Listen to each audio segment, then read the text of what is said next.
Hello, everybody, and welcome to another episode on the YouTube channel.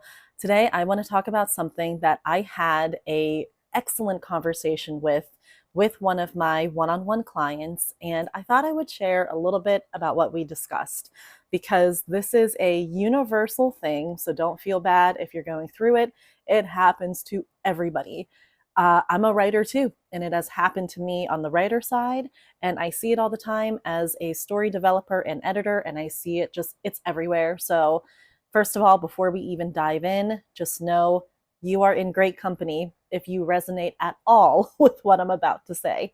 So you know what it's like when you're writing a book and you have an inkling, or even more than an inkling, that it's just way too long.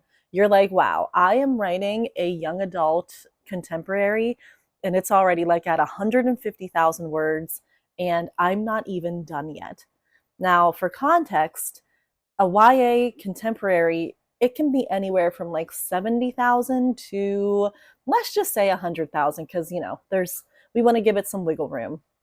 150,000, 200,000, that is quite a lot of words. She's a big girl. Your book is a big girl at that point. And so I was telling my friend this, well, my one-on-one client this, and she was saying that she has an agent, and her agent basically was like, I need you to cut your word count down.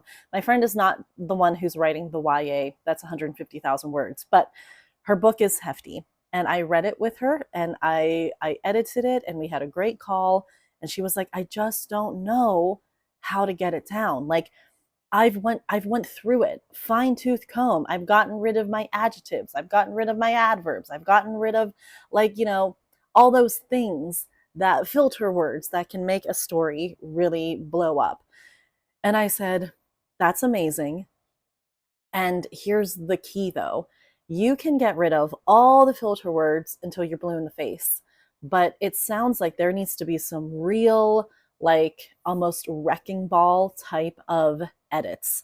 I call them wrecking ball edits, where you're just taking out swaths of words and scenes versus like surgical edits, fine scalpel editing, where you are looking at every sentence and you're saying, okay, what words can I take out of this? What can I combine? How can I reword this phrasing so then it takes less words but is even more impactful?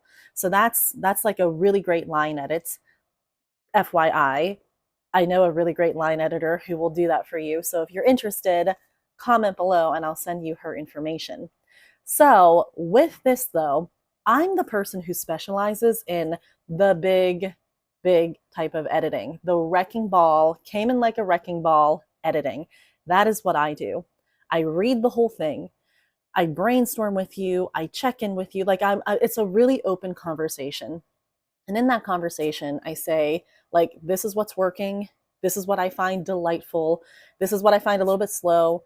This is kind of not hitting on cylinders like you want it to. We go over the whole thing, scene by scene by scene.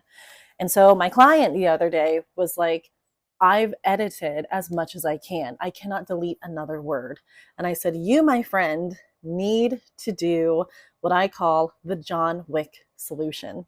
Now, for those of you who have seen the John Wick movie, the first one, I'm especially talking about the first one, then you'll understand what this scene is.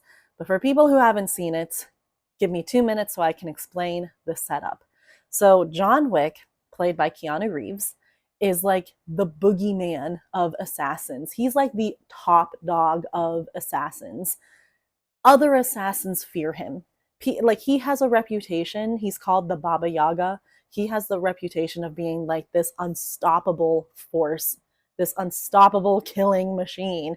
And when he has his eyes set on you, like, you're done. And so he has since retired. He just lost his wife. He lives alone. He's put that assassin life behind him. However, the son of a very scary Russian mob boss crosses paths with John Wick and steals his car and kills his puppy. It's so sad. I've had friends say, don't even watch the first 10 minutes. I never have. I never will. Because I don't need that in my head. Like, I hate the fact that I know that that happens to a puppy. The puppy's fine, by the way. Movie magic, you know what I mean. But it's to show that something unforgivable happened to this character. Like, unforgivable. These were gifts from his wife, who has since passed away. Like, the puppy was a gift from his wife. So something happened to John Wick, completely unforgivable. This goon, the Russian son, goes to a mechanic's shop and says, like, do something with this car, because he has John Wick's car. And I don't know what he says, because I forget the dialogue, but John Leguizamo plays the mechanic. He knows that it's John Wick's car. Like, he recognizes that this guy who should not have this car has this car. Words are said between the mechanic John Leguizamo and the son. John Leguizamo's character punches the son. The son is very, he's protected in this bubble of who his dad is.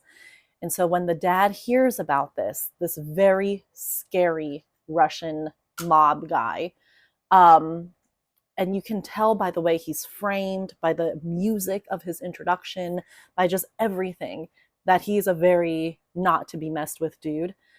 When he finds out John Leguizamo, his character, hit his son, he calls him on the phone and he says, "Why'd you hit my son?" And John Leguizamo is like, "Well, sir, your boy came in and he killed John Wick's dog and stole his car." In that moment, all you see from this big, scary, scary dude, his back is to the camera, but just again, by his posture, the music, he's angry. He's like, very, how dare you?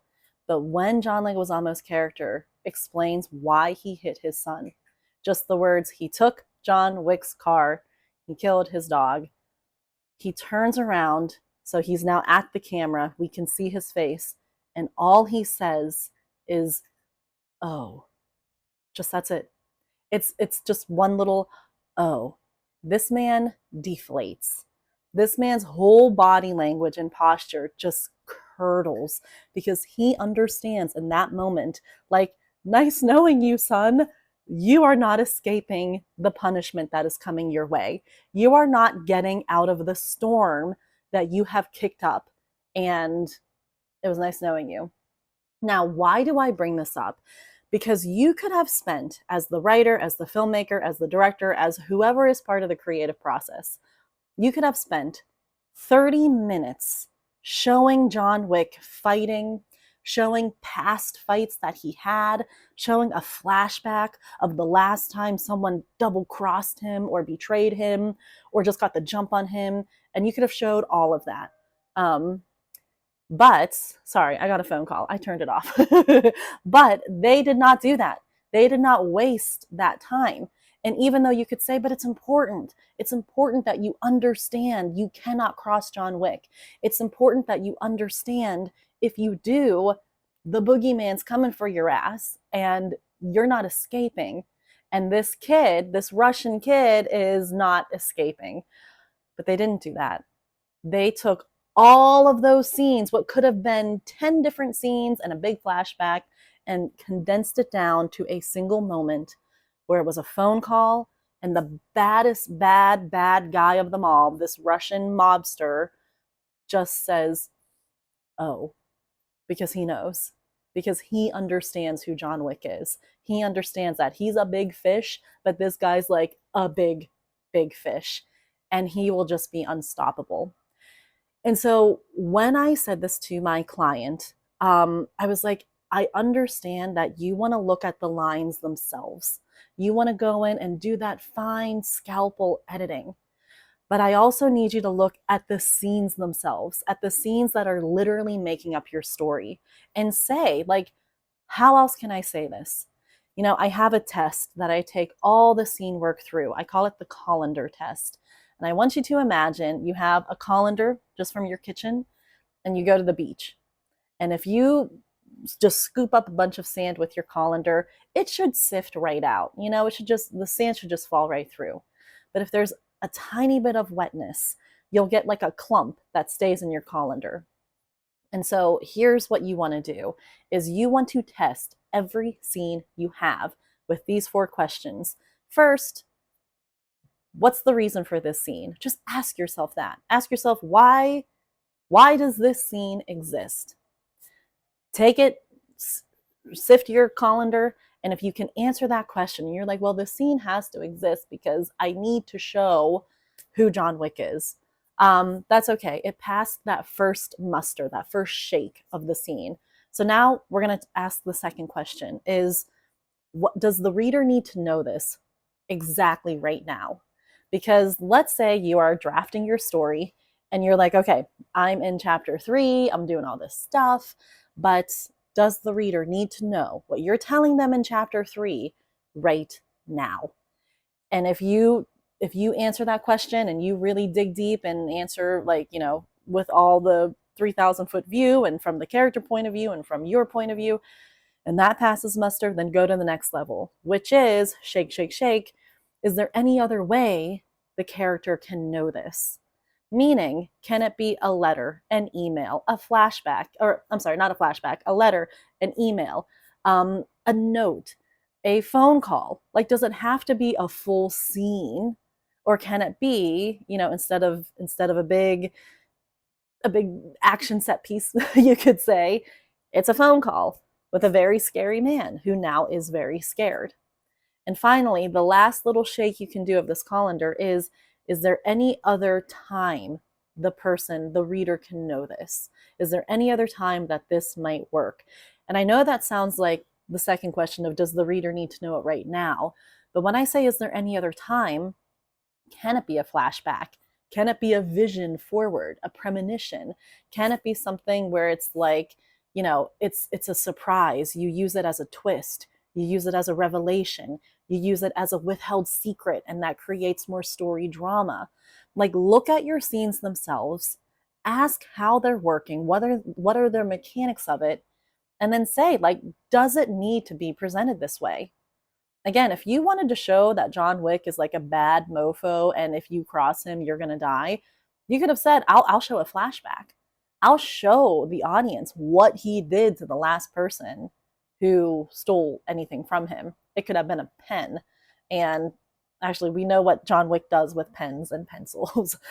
Anyway, so that's just a way of saying, like, is there any other way we can show this that will tighten the story, tighten the plot? I say pull the corset lace strings. Like, sometimes you have it and it's like loosely defined, but now you gotta pull the strings. Pull it like the mom character did in Titanic, and she just pulled those corset strings tight. That's what you want to do. And sometimes it really is not about just how many filter words can I get rid of, because filter words, they really can add to voice sometimes, and they really can add to rhythm and beat. And so, you want to use your language purposefully and strategically. And so look at the bigger picture first. Look at that scene work.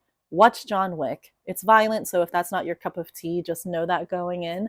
But basically, it's what I'm telling you, where John Wick had something horrible happen to him. The son was like, I didn't do anything wrong. And the dad is like, no, you did something very wrong. And I can't even be mad because you just messed with the wrong person. And I understand that. So anyway, I hope that this helps. If you have any questions, comment below and I will personally reach back out. But this is exactly the type of work I do in my VIP days, where I will go and sit with you literally for a whole day, and we break down your story. We make sure that things are moving in the right direction. And if you feel like I have this manuscript that I really love, but it does feel bloated and I don't know what to get rid of, then you need the VIP day. At the very least, you need my story roadmap. So comment below. I will send you what you need. Let's talk. And I hope this helps. So enjoy John Wick if you watch it, and I'll see you next video.